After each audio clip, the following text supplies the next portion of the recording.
Vamos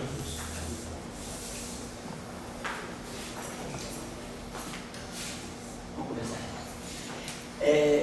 Parece que você está fora da lista dos públicos. Você vai assistir assim de ouvinte? Você quer ficar recebendo os e-mails durante a semana para a gente? Assim? Não, você está recebendo? Você está no está escrito? Ah, você se matriculou, então não lembrava disso. Mas você nem pode fazer curso, né? Você já terminou tudo, né? Não. Essa aqui era a gente que tinha que fazer ainda, né? Você é novo aqui? E você faz uma gentileza. Bota teu nome, porque você ficar na lista. Você tem um papelzinho? Tem um papel? Você não fala português, não? Ah, você é espanhol? De qual país? Ah, você é de Cuba. Cara, eu falo um pouco rápido português. Então, depois você, por gentileza, coloca o e-mail, porque nós temos um grupo. O grupo toda semana recebe e-mail. Okay? I send e-mail every week and every Sunday about the program of the week. So you need to have your email afterwards, so copy it down. Okay? Eu vou falar em português. É bom que você aprende, aprendendo meu português aqui, muito rápido, e você aprende bem. O português que é o case, é ruim, né? Então vamos lá. Pode começar, tchau? Posso começar? Então tá. Então na aula passada, vamos começar assim, né? Na aula passada a gente está. Bom, nós estamos trabalhando aspectos gerais dos campos ainda não relativísticos, né? E aí nós estamos enfatizando um pouco como a gente pode tirar informações, às vezes, quando um campo, né, em geral, um campo, estou representando assim genericamente, um campo φ que pertence a uma certa representação, vamos dizer assim, genérica, né? Uma representação tensorial, vou colocar aqui essa. É um campo que tem um caráter, por exemplo, tensor. Por tensor também pode ser espinor, tensor ou um campo espinorial, né? Mas então, um tensor genérico de SO3. Nós estamos trabalhando ainda com versões não relativistas. Estamos trabalhando um pouco as ideias com versões não relativistas para depois introduzir a simetria de Lorentz. Bom, quando a gente tem um tensor, às vezes um campo tensorial, ele pode ser decomposto, né, em um campo mesmo. Eu posso ter, às vezes, uma soma. Posso pegar esse campo e decompor segundo uma soma de representações de SO3. Vou botar assim. Vamos chamar que os componentes dele seriam componentes de J de SO3. Então tem uma soma em J, claro, às vezes essa soma em J ela vai desde dos inteiros ou semi-inteiros, né? Uma soma em J. Nós temos dado exemplo. Por exemplo, se nós pegarmos o campo escalar ele é um puro campo, ele é puro spin zero. Então, ele é ele mesmo, ele não tem pedaços irredutíveis dentro dele. Nós podemos pegar então um campo espinorial. J igual a meio. É um campo que representa dimensão 2, também é um campo, é uma representação irredutível. Depois nós temos a representação vetorial. Um campo vetorial, o I igual a 1, J igual a 1, né? Em si, né? Mas ele pertence à representação. Vou botar aqui S. Mudar a notação, botar aqui, para representar bem claramente as componentes de spin do campo, né? Então, o campo I, campo AI, campo vetorial, o spin dele é 1, tem 3 componentes, 2J mais 1, 2S mais 1 igual a 3. Aí nós pegamos, por exemplo, um campo tensorial antissimétrico. A gente pegar um campo antissimétrico de rank 2, né, nós já tínhamos visto, esse campo aqui, por ser antissimétrico, por estar em 2 dimensões, ele é dual de um campo vetorial. Eu posso escrever esse campo aqui como sendo um vector de JK, BK. Então, devido a essa relação de dualidade, esse campo aqui, que é antissimétrico de rank 2, ele também acaba correspondendo a um spin 1, por essa relação de dualidade aqui. Depois nós vamos pegar o caso do campo simétrico. A gente vai pegar o campo simétrico de rank 2. Então a gente via que esse campo aqui tem 9 componentes, em princípio, né? 3 vezes 3, 9. E aí a gente começou na aula passada, nas 2 últimas aulas, a gente fez a decomposição em termos irredutíveis. A gente pegava esse tensor aqui, dizia, temos primeiro um pedaço simétrico, né, que a gente escreveu desse modo assim. I, DJ, um escalar S, mais um meio, S mais um DI, um certo vetor DJ, WJ, mais DJ, WI, que era a parte, né? E aqui mais a terceira parte, que era um campo que a gente estava chamando de H2 e J. E aqui a gente tinha um pedaço do traço, mais um meio, um terço. Do traço de H, vou chamar aqui de H, que é o H, vamos botar assim, que é o HI. Então a gente já viu, esse cara tem 9 componentes, aqui nós tínhamos um, esse campo aqui tem divergência nula, então 2 e 1, 3, esse campo aqui tem traço nulo e divergência nula, então tem das 5 componentes, sobram 2, então 1, 2, 2. Então 5 componentes aqui na parte simétrica de traço zero. Então essa parte aqui é a parte que é simétrica de traço zero. Então essa parte aqui ela é simétrica. Essa parte aqui é simétrica. Traço zero. E aqui é o escalar que está no traço, né? Então nós já vimos que essas 9 componentes aqui, elas se reduzem, né, na verdade, essas 9 componentes são esse escalar aqui, então nós temos um modo escalar aqui, depois nós temos o modo de string 1, e depois nós temos aqui o modo de string 2, né? São 5 componentes, 3 componentes, 1, 8, 9. Então, essa era a decomposição. Então a gente vê que nesse campo a gente tem diferentes modos de estudo. A gente já tinha visto na aula passada os projetores, né, para poder extrair do campo a sua parte transversa e a sua parte longitudinal. Na aula passada a gente já tinha visto que a gente pode pegar o campo θ, pegar o operador θ e j, pegar esse operador ômega e j, que a gente escreveu tanto no espaço de configurações quanto no espaço de momenta, né? E viu que esses dois operadores aqui, vamos botar assim, podiam atuar no campo vetorial. Então a gente pode pegar esse θ e j atuando no vetor AJ, ele nos dá a parte transversa do vetor, e o ômega e j atuando no operador no campo AJ, ele nos dá a parte longitudinal do vetor. Então é aqui que está aquela famosa, a chamada decomposição de Helmholtz, né? Um campo que pode ser decomposto, né? Então isso aqui encerra, né, o conteúdo da decomposição de Helmholtz, né? Então o campo A ele é decomposto numa parte transversa, mais uma parte longitudinal, assim, mais a parte transversa. Parte longitudinal é essa parte aqui, que é a projeção que pega a divergência do campo. Essa parte aqui é a parte de divergência zero, que normalmente a gente escreve desse modo, menos o gradiente de um certo φ. E a parte transversa a gente escreve como sendo o rotacional, um certo x, vamos colocar assim, né? Onde esse x aqui tem divergência nula. Então a gente escreve essa parte aqui tem divergência nula, e rotacional nula, que é a parte longitudinal, que é essa parte aqui, a projeção do ômega. Na aula passada tirou, né, as formas explícitas desses operadores aqui a partir dessa decomposição. A gente expressou, né, a gente via como é que ficavam esses operadores aqui, tirava a divergência aqui, depois tirava o rotacional, a gente calculou φ, calculou x, calculando φ, calculando x. A partir de A a gente chegou a essas expressões aqui. Então a gente fez a decomposição de Helmholtz, né, para o campo vetorial. Aí eu gostaria que vocês pudessem pensar na decomposição de Helmholtz, agora, por exemplo, para o campo tensorial. Para o campo tensorial de rank 2, em 3 dimensões, não vai ser preciso. Só vamos trabalhar um pouquinho hoje, que tem alguns aspectos interessantes. Mas o campo de rank 2, ele pode sempre ser reduzido ao campo de rank 1, por essa relação de dualidade. Claro que isso é válido em 3 dimensões espaciais, né? Estamos nessas 3 dimensões espaciais. Eu não preciso me preocupar muito com a decomposição campo tensorial de rank 2 etc. Vamos fazer isso no espaço unipódico. Aí lá no espaço unipódico eu já não tenho mais essa relação de dualidade. O tensor de rank 2 é dual de um outro tensor de rank 2.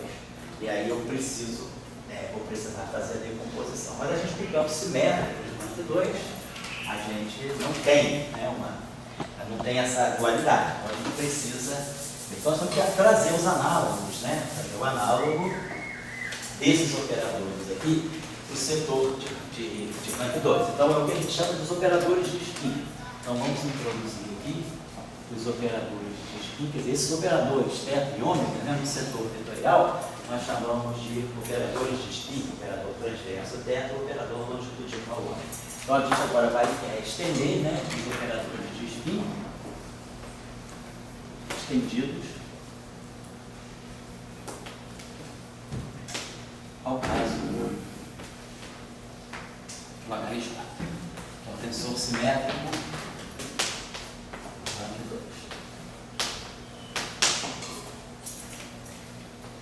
Então nós temos que tirar, né, a gente precisa um certo modelo que nós estamos estudando, a gente precisa saber como as diferentes componentes do campo se propagam, ou elas, até mesmo em que setores elas se acoplam, né? Nem sempre o campo, né, todas as componentes se acoplam da mesma maneira. Existem situações em que, às vezes, uma das componentes do campo, ela passa a batida livre, como é o caso das equações de Marx. No campo de Marx, a parte longitudinal do campo vetorial, ela passa livre, ela não sente nem carga nem corrente.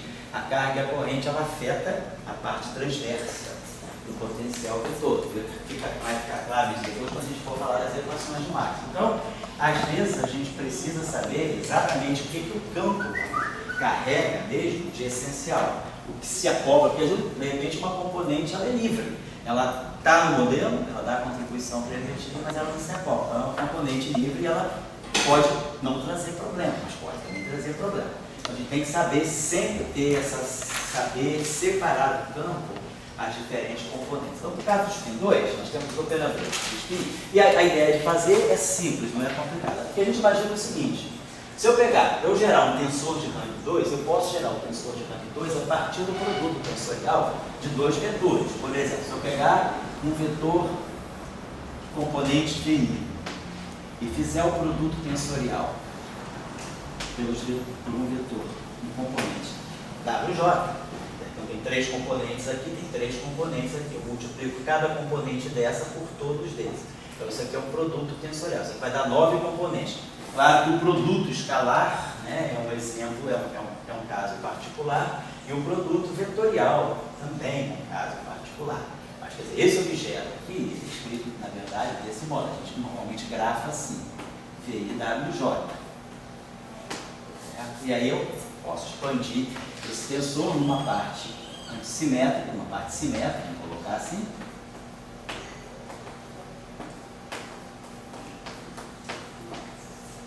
E uma parte antissimétrica.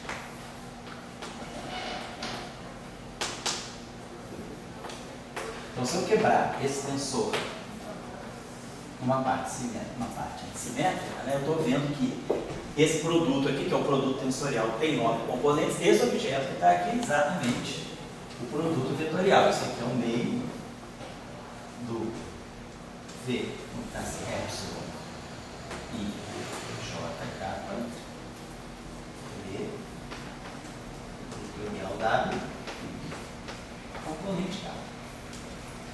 Está aqui exatamente isso aqui.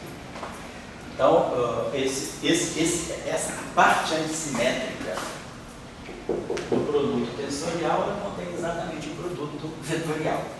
Agora aqui, esse objeto aqui, esse aqui tem 3 componentes, esse aqui tem 6, né? Tem umas 9 componentes aqui. Então essas 6 componentes que estão aqui são essas aqui.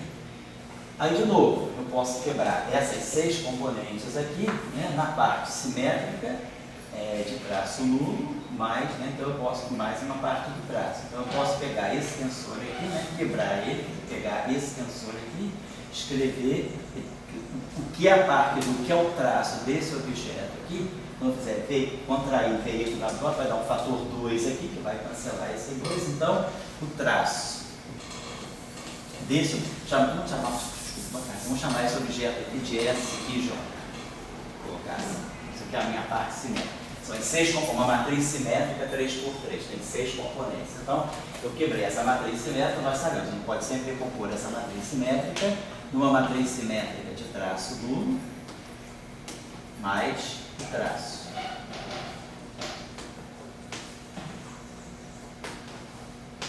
Então, isso aqui tem 6 componentes, isso aqui tem 5 mais 1, 6. Mas o traço desse tensor é justamente o produto escalar. V escalar. Então, a gente localiza, né, no produto tensorial dois setores dos produtos mais usados que a gente tem, que é o produto escalar, que está no traço, na parte simétrica, e o produto vetorial, que é justamente a parte antissimétrica. E aí, claro, sobram essas 5 componentes aqui, que são genuinamente as 5 componentes, né, do produto tensorial, que corresponde exatamente ao spin 2. Na verdade, aqui, o que nós estamos fazendo é compor spin 1 com spin 1. Naquelas regras do SO2, isso aqui dá 0, 1 e 2. Então, o 0 é o produto escalar. O 0 é essa componente aqui, que é o traço do S. O 1 é o vetor, é o produto vetorial. Então, isso aqui é o V vetor W. E aqui é a parte simétrica de traço duro. É o puro, seria o puro de 2S mais 1 dá 5. Então, são as componentes, vamos dizer, algebricamente, né, irredutíveis desse tensor. Deixa eu botar isso aqui.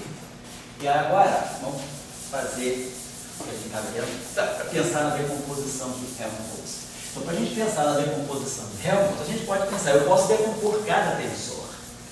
E aí eu vou fazer os produtos tensoriais das componentes, né, reduzidas dos tensores, decompostas dos tensores. Então, vamos dizer que eu pego esse objeto aqui, quer dizer, eu vou pegar esse meu tensor, vou chamar genericamente, então, vou chamar meu HIJ, eu estou chamando disso aqui, é o VI WJ. Então, vamos pensar, esse cara aqui, eu posso decompor numa parte transversa, vocês estão lembrados na aula passada que a gente pode fazer isso aqui, né? No fundo, fazer isso aqui. Θ, I, kappa, V kappa, assim. Θ I kappa, V kappa, mais ômega I kappa, V kappa. Por quê? Porque θ mais ômega dá identidade. Então, no fundo, eu apliquei a relação de completeza aqui, θ mais ômega atuando em V. Θ mais ômega dá o delta kappa. Delta kappa, V kappa, o próprio feito. Eu decompus e vou decompor o outro também. Faço a mesma coisa, que é o θ JL WL mais ômega JL WL. Então, qual é o objetivo dessa discussão? É saber projetar de um tensor as componentes irredutíveis que ele tem. Tem a componente de spin 2, tem a componente de spin 1, tem a parte de spin 0, até as polarizações do spin 2. Então, a gente agora pode fazer um produto aí normalmente. Então, eu vou pegar esse termo aqui, ó, θ e kappa, θ JL, V kappa, WL. Mais. Vou pegar a parte central aqui, θ e kappa, ômega JL, mais ômega e kappa, θ JL, ômega e kappa, θ JL, V kappa, WL. E mais ômega e kappa, ômega JL. Desculpa aí para não confundir ômega com W, já fui feliz nas coisas. V J, V kappa, WL. Então isso aqui é genérico. Agora, se nós pegarmos esse objeto aqui, e aí a gente agora simetriza, vamos pegar desse objeto. Eu quero pegar a parte simétrica em IJ.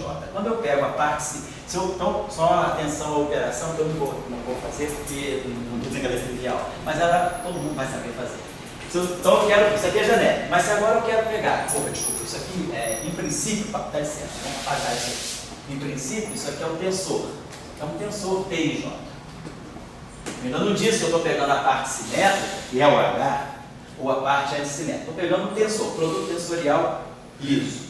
Agora, eu vou querer pegar a parte simétrica. Se eu quiser agora pegar o HIJ é a parte simétrica do VIWJ. Nós já tínhamos adotado essa anotação. Quando nós colocamos um parêntese com dois índices, significa que eu estou pegando a parte simétrica. Por definição, para nós, esse parêntese aqui, isso é a anotação padrão. Quando a gente simetriza em dois índices, se eu pegar algum objeto, se tiver uma expressão matemática, né, que tenha vetores, sei lá, VI, WJ, escrever desse modo, isso aqui é, por definição, a parte simétrica. Isso aqui é o meio do VIWJ mais VJW, simetrizo em IJ. Muita gente tem livros que preferem, ao invés de colocar o parêntese aqui, coloca um círculo, né, uma ligadura. Para quem estuda música, né, as notas ligadas, faz a ligadura entre o I e o J. Então isso é o que a gente define como sendo a parte simétrica. Né? Dependendo do autor, do livro, a anotação isso é a parte simétrica. E depois a gente tem a parte antissimétrica. Então, quando eu colocar esse parêntese aqui, já está implícito o fator meio. Então, agora, se eu pegar a parte antissimétrica, geralmente se representa, como a gente está acostumado, que é antissimétrica é o comutador, é o colchete, né? Então, e aqui a gente coloca aquele símbolozinho que é wedge, que é a cunhazinha, né? Então, isso, por definição, é a parte antissimétrica. Só para fixar a nossa anotação. Então, nesse desenvolvimento aqui, nós estamos interessados na parte simétrica.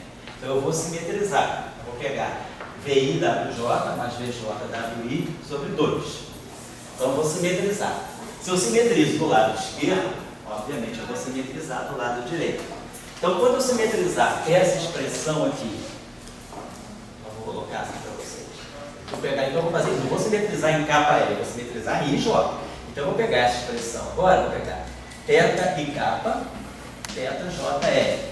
E vou simetrizar em IJ. Vou botar assim para indicar que a simetrização é em IJ.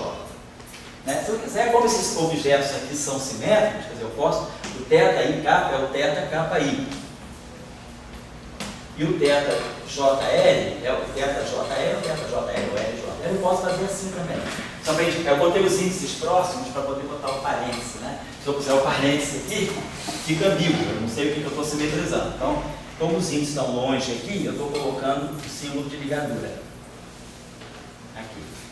E aqui eu estou colocando assim para ficar mais explícita a simetria. Mas eu estou simetrizando em IJ. Quer dizer, quando eu simetrizar em IJ, eu vou simetrizar em J aqui, vou simetrizar em IJ aqui, simetrizar em J aqui.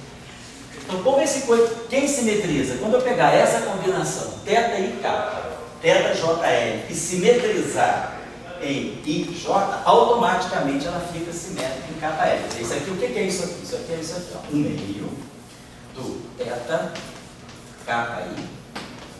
θJL, mais θKJ, θI. Estou simetrizando em IJ.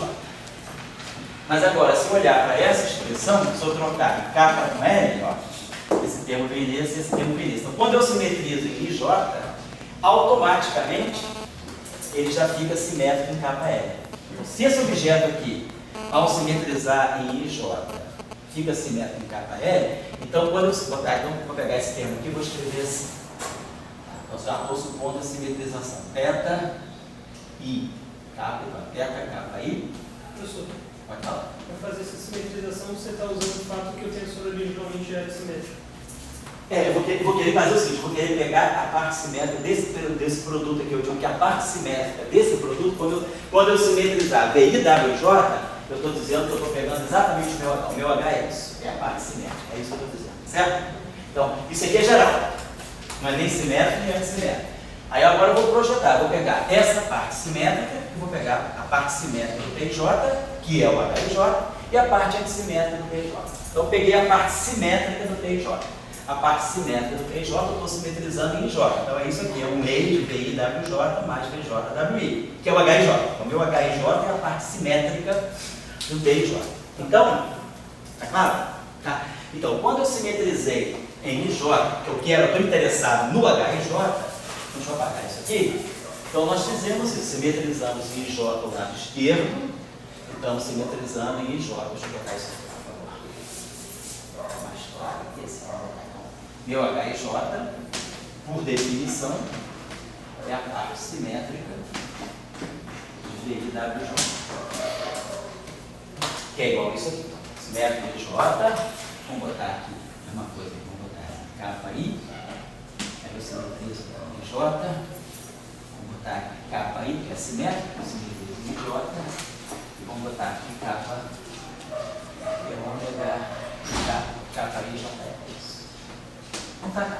Então simetrizei, não tem nenhum problema, simetrizei em J todos os tempos. Agora, só que quando esse objeto aqui é simétrico em J, ele já fica simétrico em capa L. Então, automaticamente, já vai aparecer aqui o meu H capa L. Já vai aparecer aqui o meu tensor aqui, o meu H. Porque se eu simetrizar em J, e aí eu contrair com esse objeto tem uma parte simétrica e uma parte... Eu não simetrizei em capa L, porque capa L são índices saturados. Eu simetrizei nos índices livres, que eu posso. Mas os índices saturados, né? não posso mexer desde que eles estão saturados, eu só posso mexer nos índices livres, que estão à minha disposição. Então eu simetrizei em J, lado esquerdo e lado direito. Só que, aí eu simetrizo em J aqui. Aí eu posso pegar esse objeto aqui e decompor na parte simétrica, mais uma parte antissimétrica em capa L. Mas aí, como esse objeto aqui está simétrico em J, ele já ficou simétrico em capa L. Então a simetria em capa L mata a parte antissimétrica. Então, ao simetrizar em IJ, eu já filtro daqui só a parte simétrica. Então, quando eu simetrizei em J, automaticamente esse termo aqui virou para mim θ capa I θ J L H capa L.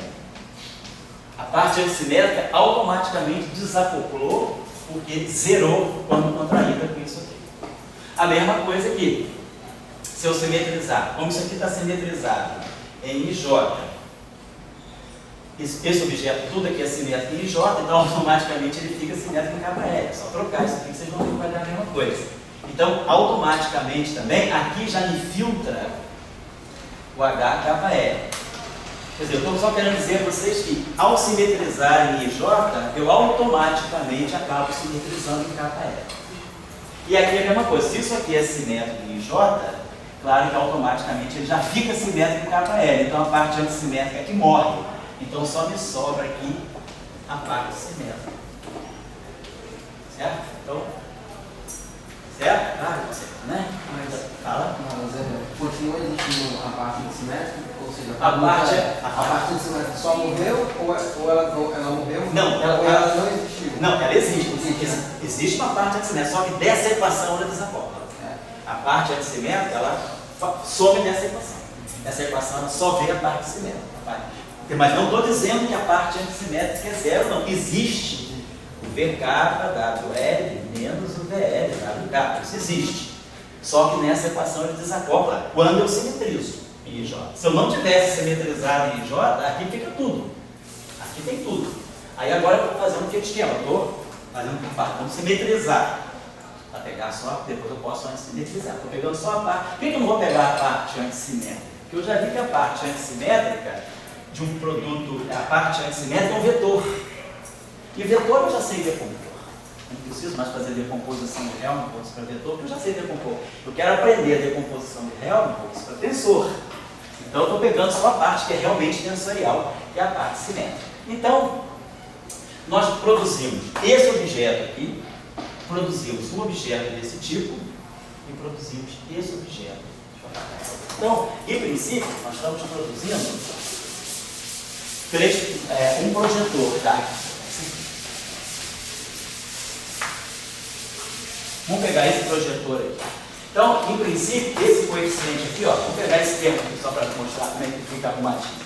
Então esse termo aqui, ó, θ, kappa, I, θ, J, L, H, kappa, L. Vamos escrever isso aqui da seguinte maneira. Isso aqui é um meio do θ e J,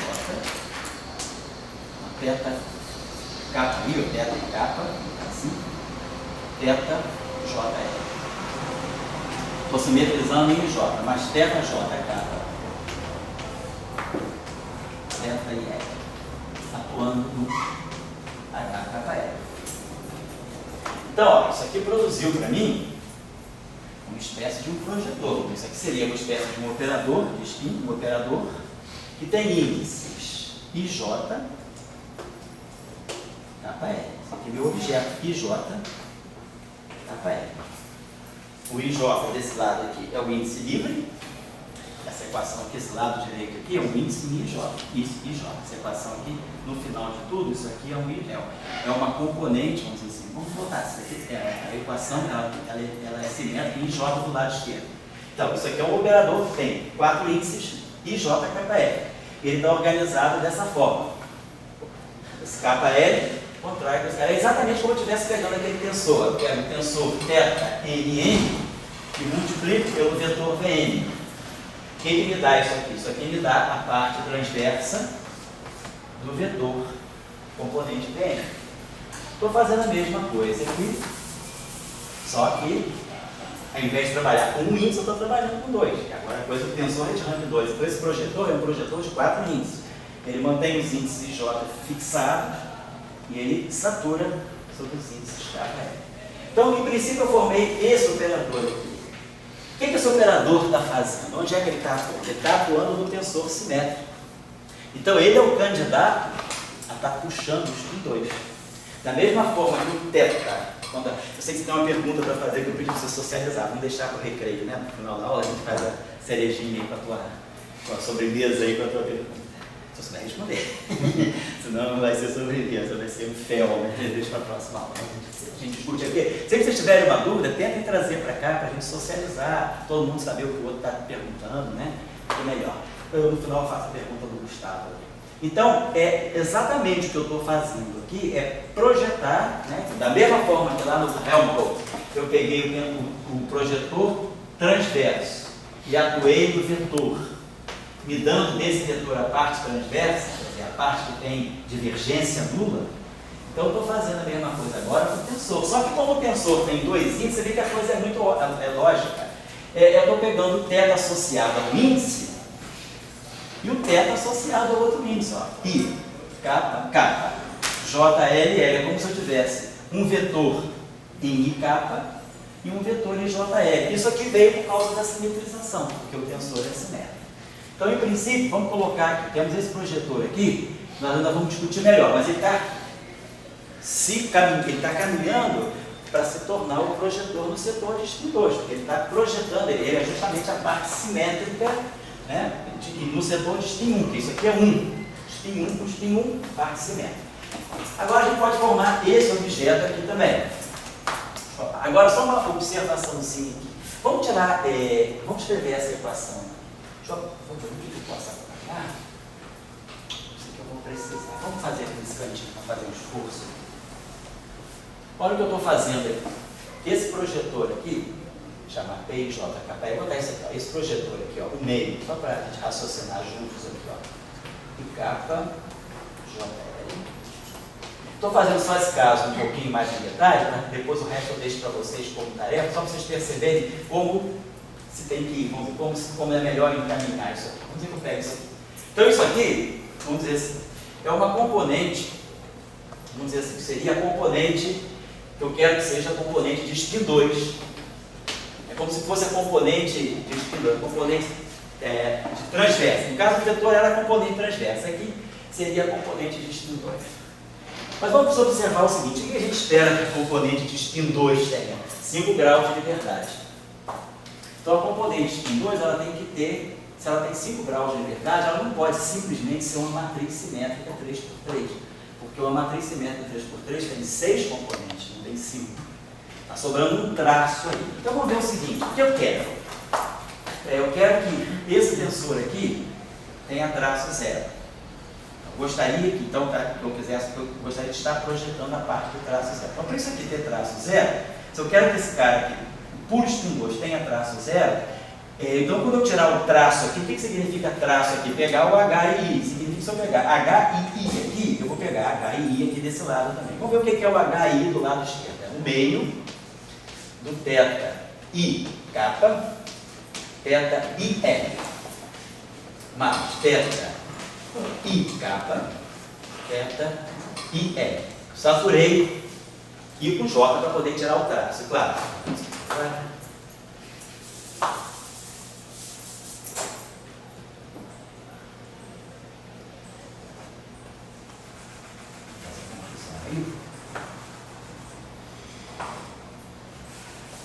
A gente já sabe que tem um H, né?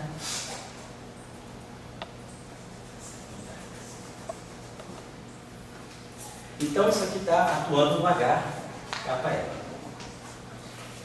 Mas vamos ver, nós já sabemos da outra aula. Isso aqui é simétrico.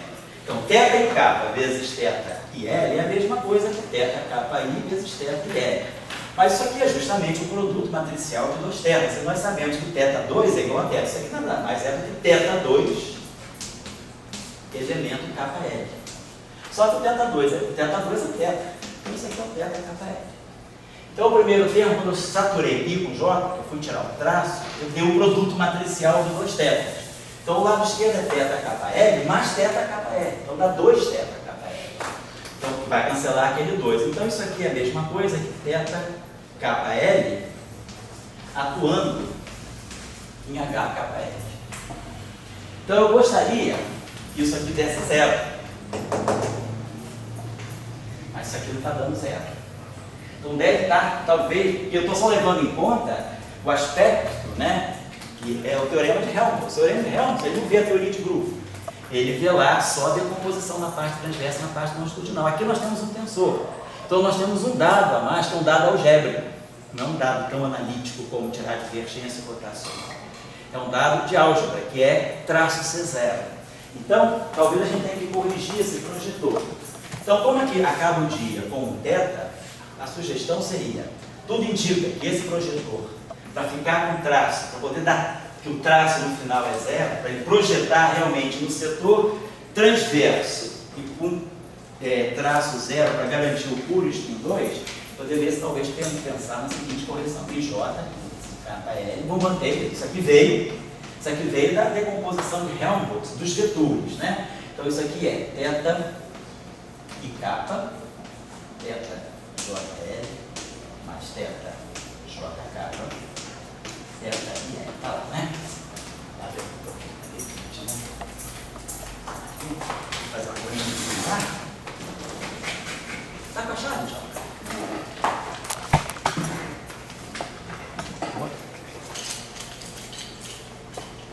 Obrigado aí.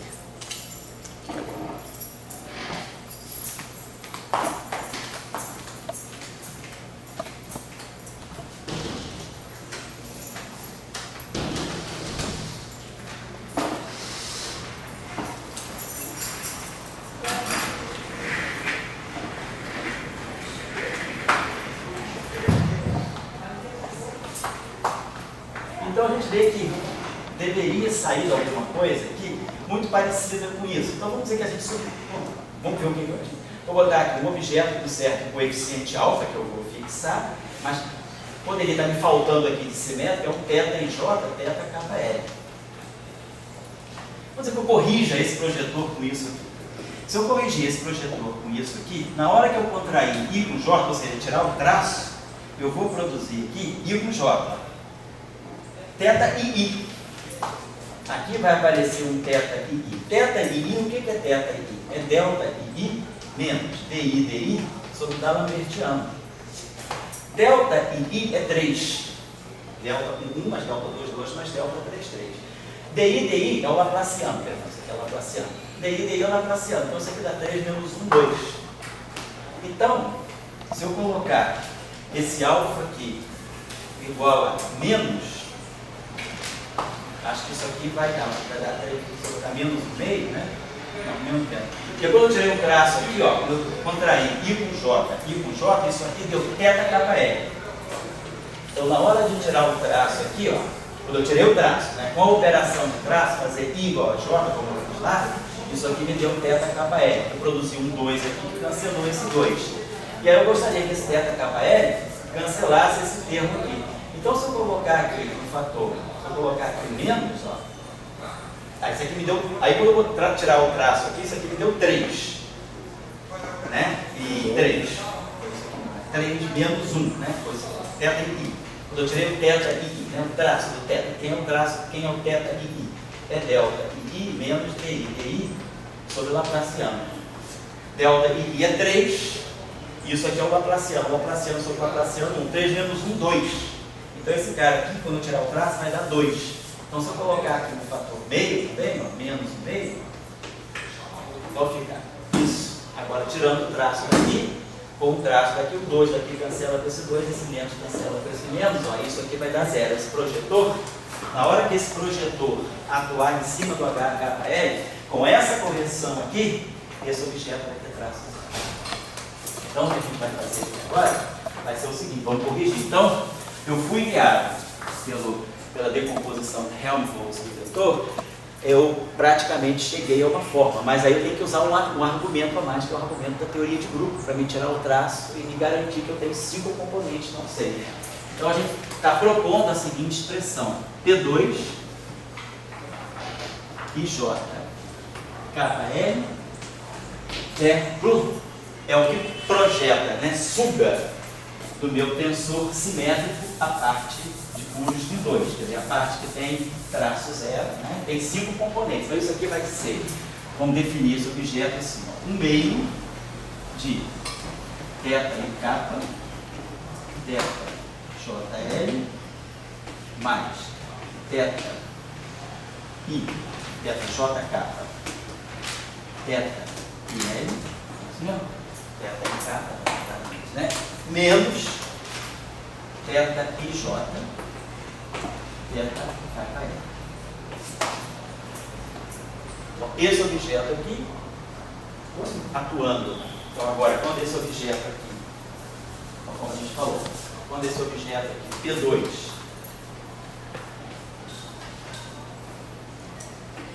IJ, KL, atuar no HKL, ele vai me dar aqui, vamos dizer assim, um H2 IJ. Com a característica de que esse H2 IJ em traço 0. H2 II em rosa. Então eu tirei realmente a parte de traço 0. Então essa é a nossa proposta. Quando a gente faz quantum gráfico, quem já trabalhou, quem vai trabalhar, né? Quando a gente fala lá da gravitação, você vai mexer um pouco com isso também, fala do gráfico, vai quantizar o campo de gravitação. A gente, na hora de ler os propagadores, a gente vai ter que fazer toda essa análise do espaço de Hilbert. Eu já estou fazendo o espaço de euclidiano. Isso aqui é um problema que precisava ser feito, né? Na pós-graduação. Isso aqui é um problema de cálculo 3, é um problema de análise vetorial. O cara aprende análise vetorial, aprende análise vetorial, não tem dificuldade de fazer isso, né? Só definir o operador, não tem problema. Mas não é nada particular da quantum gráfica. Isso a gente vai recordar se usa isso aí no espaço. Agora você pode generalizar isso aí para qualquer dimensão, para qualquer espaço-tempo. Nós estamos fazendo em 3 dimensões euclidianas. O que muda quando eu mudo o espaço e tempo seria esse coeficiente aqui. Porque esse coeficiente aqui, o que ele sente? Ele sente o traço. E o traço depende da dimensão. Se eu tivesse, por exemplo, em 4 dimensões, né, e eu tivesse essa estrutura aqui, só para a gente ter uma ideia, se eu tivesse um meio de θ e J, θ e kappa, né? θ e kappa, θ JL, mais θ e L, JL, θ JK, θ e L. Vamos ver. Eu vou tirar o traço disso aqui agora. Vou contrair I com J. Então isso aqui vai ficar. Então para mim, independentemente da dimensão, quando eu contrair I com J, isso aqui vai dar θ JK. Vai dar θ KL. O fator 2 vai nascer, independente da dimensão. Mas se eu quiser agora que tenha traço zero, eu teria que colocar uma parte aqui, alfa, seria θ e J, θ KL. Essa parte aqui vai ser crucial para matar isso aqui. Então, vamos dizer que eu esteja em 4 dimensões. Aqui eu estou com 3 dimensões espaciais. Se eu for para 4 dimensões, por exemplo, então, se eu estou em 4 dimensões, quando eu tirar um traço na J, isso aqui é delta I menos DI sobre Laplaciano. Só que se o meu I agora vai de 1 a 4, não vai de 1 a 3, se isso aqui vai de 1 a 4, esse traço aqui é 4. E aqui é menos 1, de qualquer maneira. Então você vai dar um fator 3. Então eu deveria colocar aqui menos 1/3. E aí sim, com esse menos 1/3 meio, fica uma expressão meio assimétrica, a gente pensa até que é ruim cálculo, né? Mas não é não. Esse 1/3 é crucial para matar o traço. Então se esse cara aqui vem... Aí se eu fizer isso agora para n dimensões, isso aqui vai ficar n menos 1. Então eu vou ter 1 menos 1 sobre n menos 1. Porque isso aqui vai dar sempre, se eu estou em n dimensões, isso aqui vai dar n, e isso aqui vai dar sempre 1. Então eu produzo sempre um fator n menos 1. Então se eu quisesse expressar esse projetor em n dimensões espaciais, eu colocaria n menos 1. E de fato, quando a gente está no espaço de hipótese, que a gente vai fazer 4 dimensões, um tempo, 3 espaços, vai aparecer exatamente o fator menos 1/3. Então está aqui. Então isso aqui é a generalização do caso n-dimensional. Mas nós estamos preocupados com o caso de 3, porque nós ainda estamos trabalhando com S3. Então para nós aparece o fator meio. Aparece o meio e fica tudo simétrico numa expressão só. Mas isso é uma coincidência da dimensão. Aí vai aparecer agora um segundo projetor, um objeto segundo, que vai ser esse aqui, ó. Eu vou ter, isso aqui é um meio do θ, KI, ômega, JL, mais θ, KJ, ômega IL, mais ômega, KI, θ, JL, mais ômega, KJ, θ. Então eu produzo agora esse objeto aqui tem uma parte transversa e uma parte longitudinal. Então eu vou produzir agora esse projetor aqui, que eu vou chamar de E1. Esse objeto aqui, ó, vocês observam, ó, esse cara aqui, ele pega o spin 1. Esse cara aqui pega o spin 1. Então eu estou pegando os dois setores do spin 1. Então eu devo estar projetando realmente no setor do spin 1. 2. Mas agora, esse cara tem spin 1. Esse cara aqui tem spin 0. Então, 1 com 0 dá 1. Então, esse projetor deve ser um projetor que projeta a parte vetorial. Então, vamos chamar esse projetor aqui de P1 IJ, ou IJ, KL. Então, vai ser definido desse modo aqui. Um meio do θ e K, ômega, JL, mais θ, JK, ômega e L. Mais θ, JL, ômega K, θ e L, ômega JK.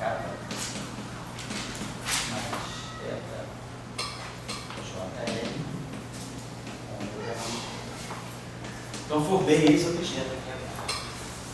Tenho esse outro objeto, está projetando aqui, e esse cara aqui. Agora aqui a gente está vendo, isso aqui é longitudinal, isso aqui é longitudinal. Então, eu estou projetando, eu tenho spin 0 com spin 0, spin 0 com spin 0, deve dar o spin 0. Então, esse objeto deve ser o que projeta no setor 0.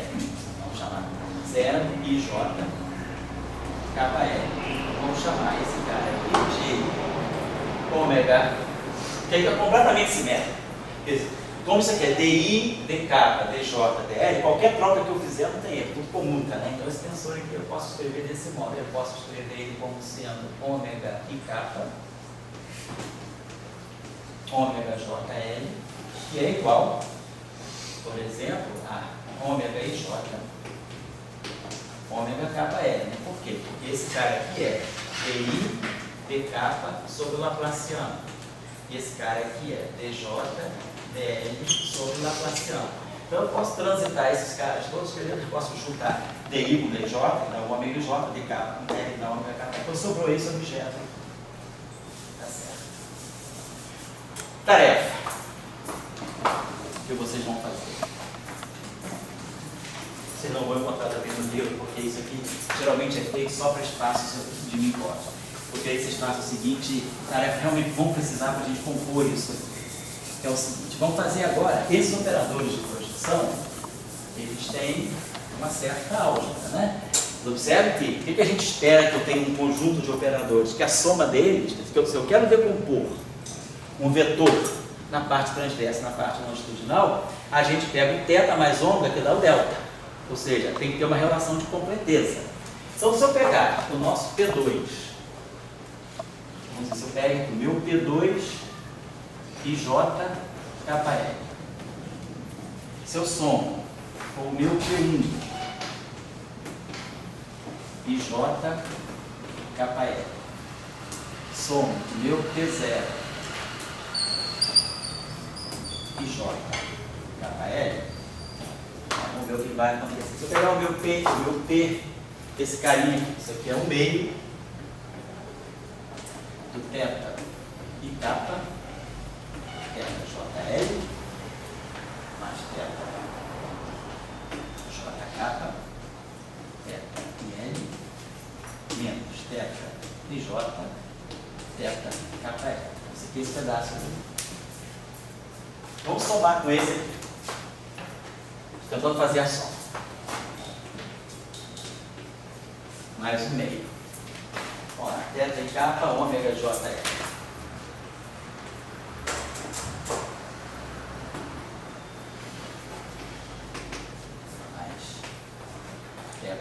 Kappa,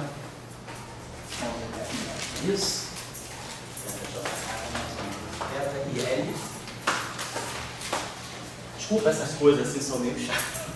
Eu acho chato ficar fazendo isso no quadro, mas é só porque os cálculos são muito simples, mas às vezes a metodologia não é muito familiar a todo mundo. É isso que eu estou fazendo. Vocês não vão encontrar isso aqui nos livros. Então, eu estou perdendo tempo com essas coisinhas, por isso, é uma coisa muito técnica, né?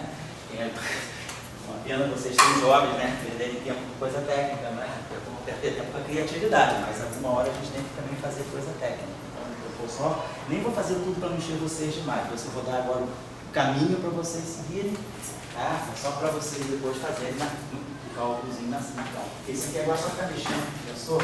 θ e L,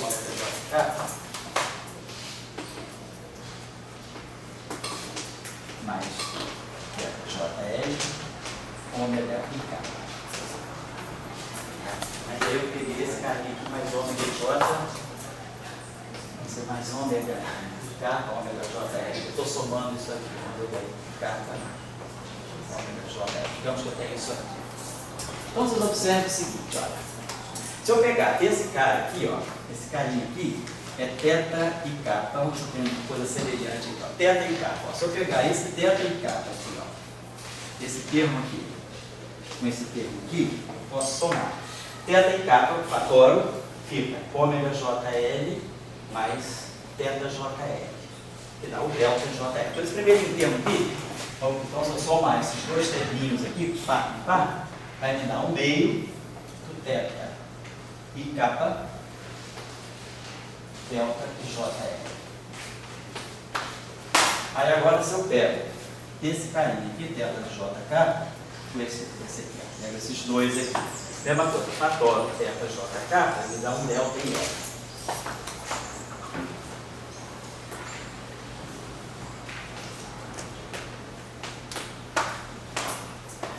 Agora, esse carinha aqui, ó, IJ, ele poderia pegar esse cara aqui, ômega e K, ó, esse cara aqui tá bom com esse, né? Tem um meio aqui. Então, provavelmente, isso aqui está dizendo para nós o seguinte, eu preciso chegar ao quê? Eu preciso chegar a uma relação que me dê identidade. Só que a identidade agora não é a identidade delta e J, é a identidade do espaço dos tensores simétricos, né? Deixa eu apagar isso aqui.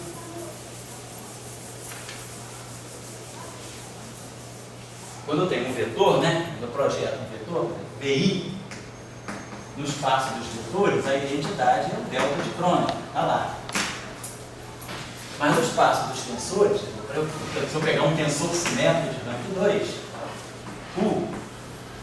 delta de crono deveria ser delta de I capa, delta de JL, mais delta de JK, delta de IL, atuando isso aqui. Então, se isso aqui atuar no HKL, ó, primeiro termo, se isso aqui atuar no HKL, o primeiro termo vai dar delta de J, vai dar H e J. E o segundo termo vai dar HJI, mas isso é simétrico, HJI e HIJ. Então vai dar 2HIJ que vai cancelar com esse fator. Então isso aqui faz o papel da matriz identidade, isso aqui é identidade, vamos chamar assim, simétrica. IJKL. Se eu pegar essa identidade IJKL e atuar no HKL, vai me dar HIJ. Então a relação de completeza que eu tenho que chegar não é uma relação que vai me dar do lado direito delta, vai me dar aquele delta, que é a identidade no espaço dos tensores de simétrica. Gerando 2.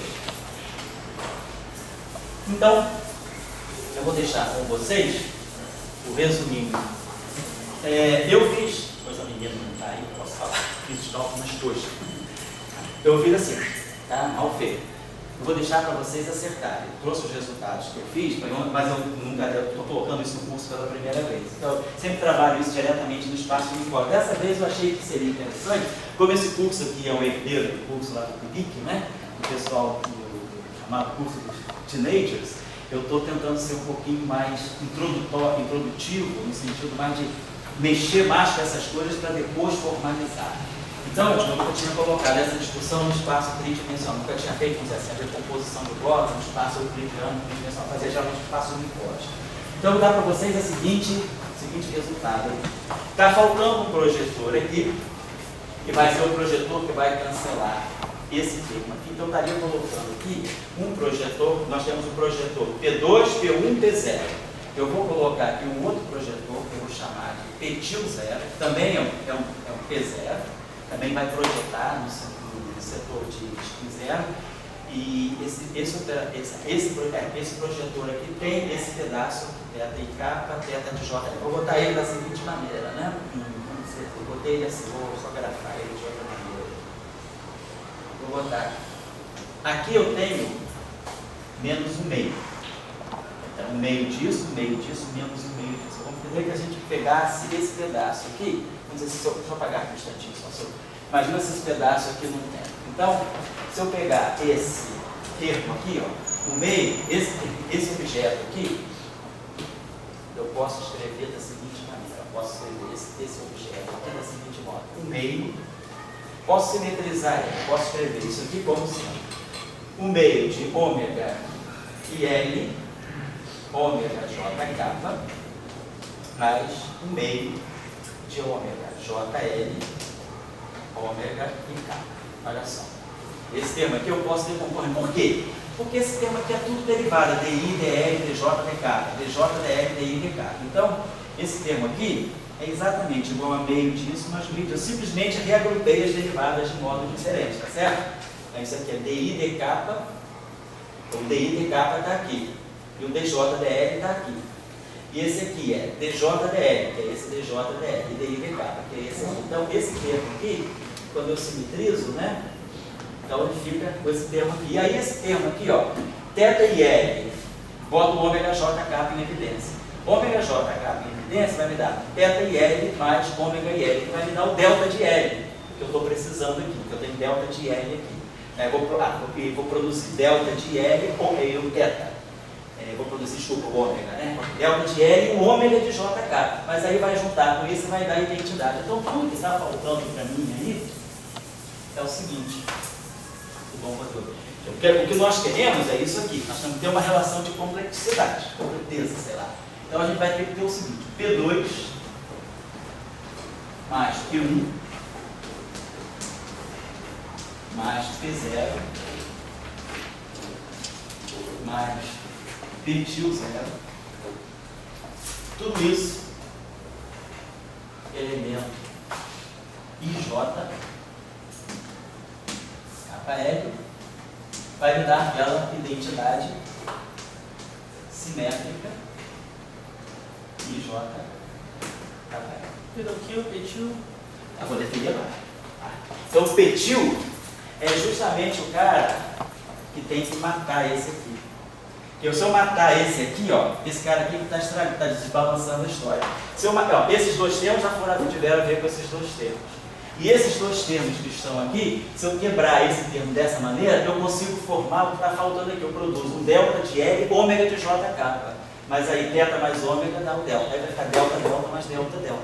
Então esse termo aqui, que é o termo responsável pelo traço zero, ele é o termo que desequilibra um pouco a história. Então eu preciso jogar ele. Então eu poderia pensar o seguinte, na verdade, a relação...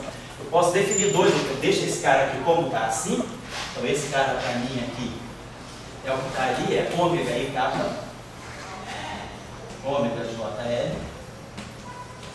E esse cara que está aqui, eu vou pegar como sendo um meio de θ e J.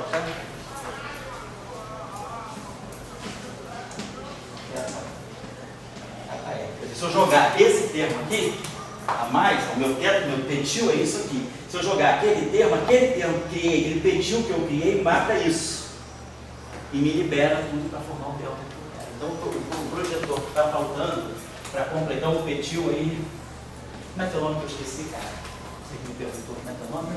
Gabriel, né? Então o que o Gabriel levantou aqui é o petil. O petil é o cara que estava faltando para acertar as contas com esse cara aqui. Tá claro? Um abraço aí. Tá claro? Então o que eu vou querer que vocês façam agora? Tarefinha, tarefa imbecil, tá?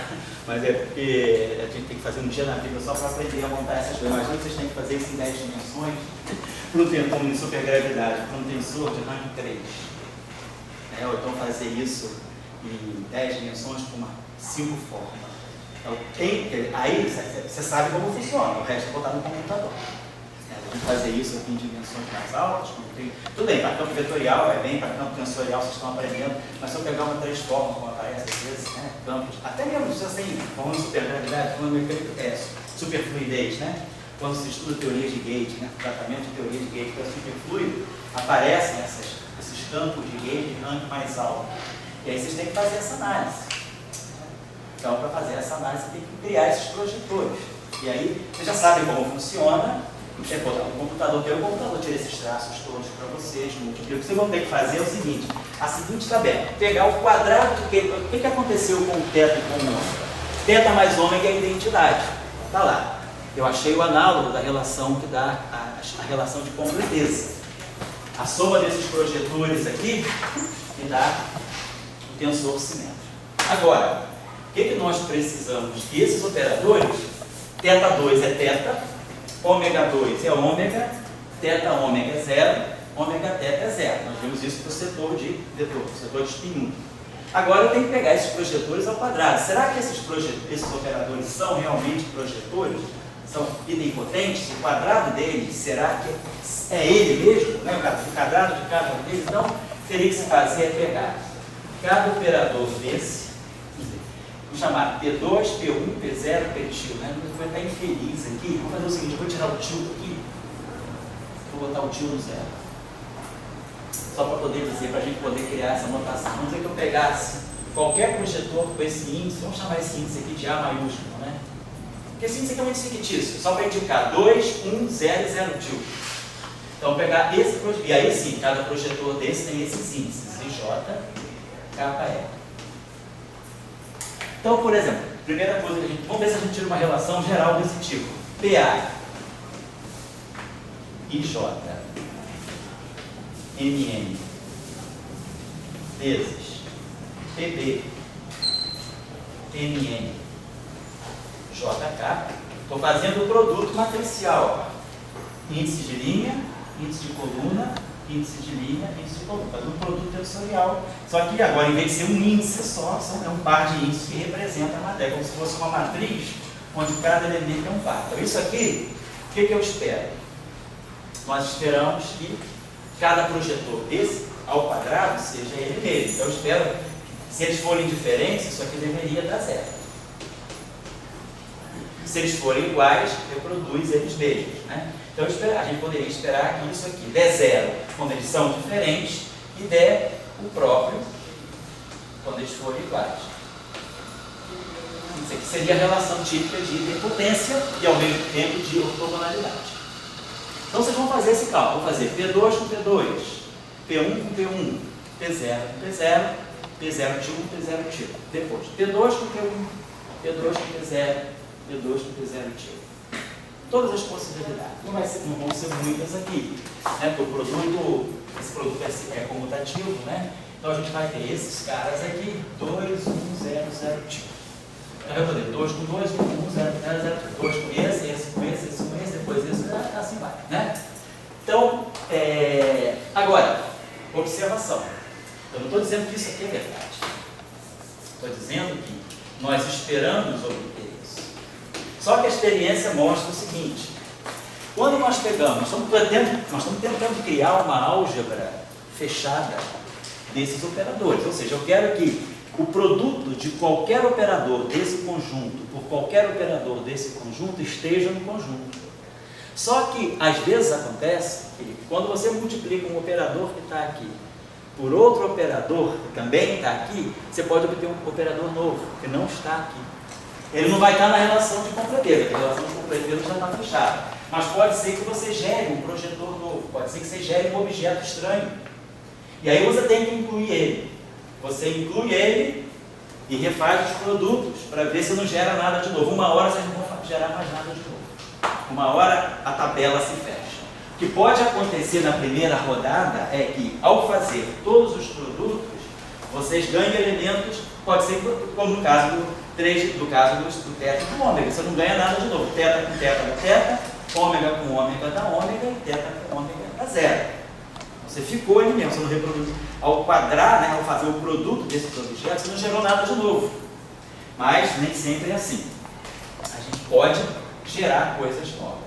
Então, na primeira rodada, você vai fazer o produto de todo mundo com todo mundo. Se reproduzir quem já está lá, ó, beleza, acabou o cálculo, fechada a álgebra. Mas se aparecer um objeto novo, você joga o objeto novo na álgebra. Aí tira o quadrado dele. Faz ele com todo mundo. Se não aparecer nada de novo, você fechou o processo. Se aparecer um outro novo, aí você vai pegar esse outro novo, vai tirar o quadrado dele e vai fazer ele com todo mundo, até o processo fechar. Aí você vai ter uma álgebra multiplicativa para esse operador de projeção. É assim que funciona, tá certo? Mas aí você não fala. Se objetos estranhos aparecer, você não coloca eles nessa definição da identidade. Né? Não, a identidade já está fechada. Eles só vão entrar na tabela multiplicativa. Outra coisa, por que a gente chama de zero tipo se teta e teta dá a entender que é uma coisa de dois? Eu estou chamando de zero tipo pelo seguinte, porque dentro do setor de espinho, você tem projeção zero no espinho, você tem um modo de polarização zero. É por isso. Isso aqui, na verdade, deve ser o modo de polarização zero do espinho. É isso que eu estou querendo tirar. A rotação é sutil por isso. É porque você saturou o K para ele ao mesmo tempo? Como assim? Você saturou ele o K para ele ao mesmo tempo. Você tem o θ, IJ, θ, KL, H, KL. Isso, aí quando eu saturar. Isso seria por isso que dá um setor zero?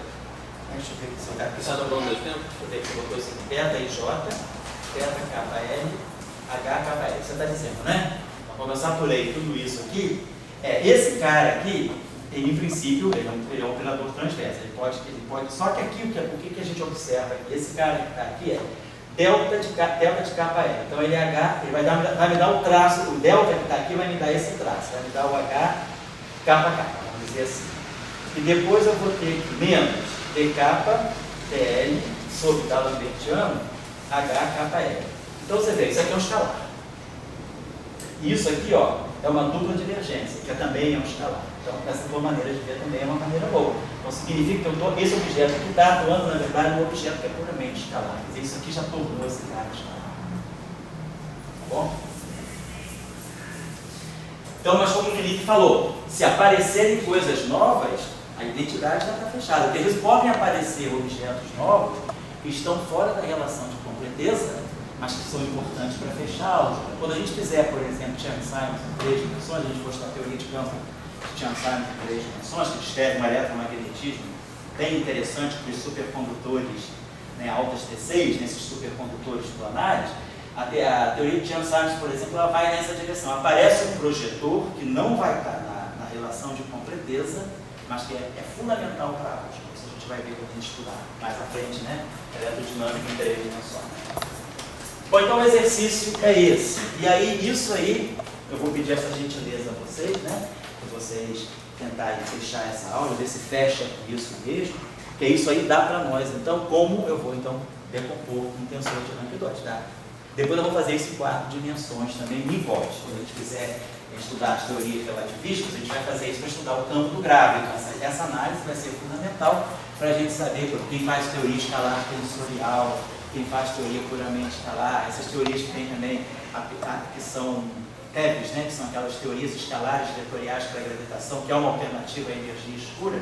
Então é muito importante a gente saber do campo de gravitação o que realmente a gente está propagando, o que é modo espectador, é modo que não tem física, é um modo que se propaga, mas não interage, ele passa batido, ou são aqueles modos que se propagam e interagem. Na teoria de Einstein, quem se propaga é o spin 2. O campo do grávido tem spin 0, spin 1 e spin 2. Mas a teoria de Einstein, ela diz que o spin 0 e o spin 1, eles são modos espectadores, eles não interagem com nada, não interagem com a matéria, não interagem com o tensor de energia e momento.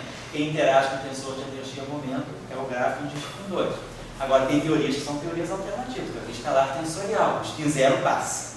Então, tem que dar um modo de propagar agora o spin 0. Ou nas teorias térmicas, onde eu tenho escalar vetorial. Então, é importante a gente controlar esses modos de spin que estão dentro do campo, depois a gente, quando vai fazer o modelo da gente sabe o que a gente vai deixar passar e o que a gente vai bloquear. Certo? Então, esse aqui é o exercício. Significa, né? Completar essa tarefa aí, por gentileza. Então, com isso aqui a gente vai. Bom, a gente está com ainda, a gente tem uma tarefa que está caminhando aí, que é aquele sistema que eu dei para vocês, né? De um campo tensorial de rank 2 acoplado com um campo de spin 0, com escalar e acoplado com um campo vetorial. A gente ainda está no meio daquilo. Isso aqui foi um parêntese, né? Dentro daquela discussão que eu falei, já que a gente fez o teorema, a decomposição de Helmholtz do setor vetorial, vamos aprender a decomposição de Helmholtz também do setor tensorial. Mas é falei,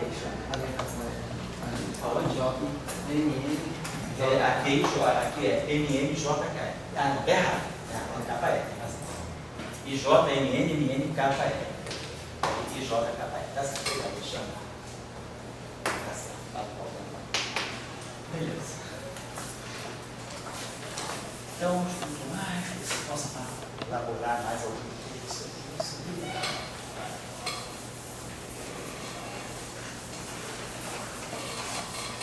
Então, bom, isso aí é a tarefa óbvia, né?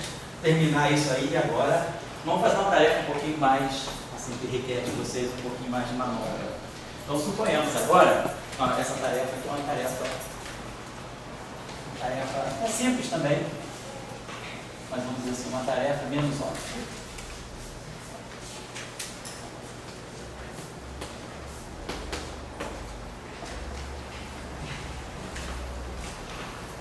Suponhamos que eu tenho um campo tensorial com as seguintes propriedades. Ele seja IJ, KL. Então, por respeito à gravitação, vamos chamar logo de R de curvatura. Ele vai fazer o papel da curvatura de Riemann. RJ, KL. Esse tensor tem as seguintes propriedades. Ele é antissimétrico nos dois primeiros índices. Então, trocando os dois primeiros índices, deixa os dois últimos parados. Ele é antissimétrico nos dois últimos índices. Então, deixa o IJ parado e troca o K com o R. E ele é simétrico na troca dos pares.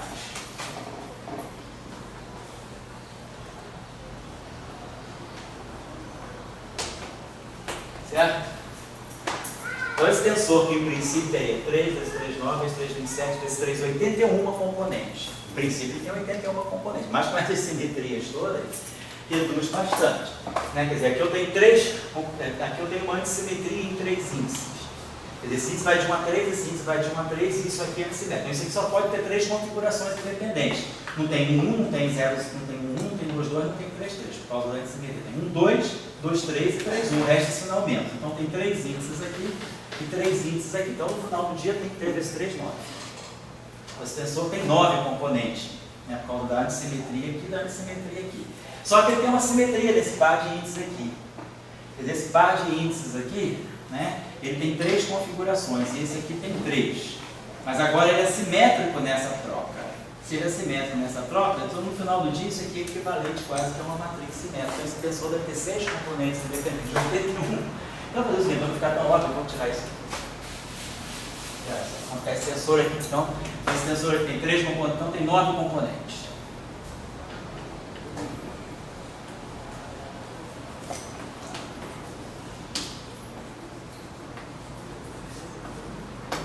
De 9 componentes independentes, tá? Então, o que eu vou pedir para vocês fazerem é a decomposição de Helmholtz para esse tensor.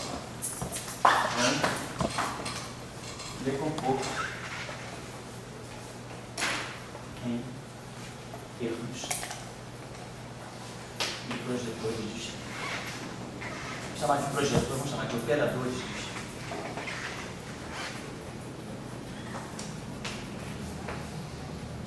Esse tensor é interessante. Esse tensor ele é praticamente a curvatura de Riemann, né? Só não estou dando a propriedade de simetria, porque nesse caso ficaria muito simples, né? Em 3 dimensões ficaria muito óbvio. Mas em 4 dimensões já seria mais. Então estou deixando 3 dimensões ele um pouquinho mais rico, menos vinculado. Mas ele tem 9 componentes independentes e aí vocês vão fazer a mesma coisa. Só que ele não é exatamente, né, o tensor H-J, é o tensor misto, né? De 4 índices. Beleza, só exercício, uma tarefinha para vocês pensarem um pouquinho só.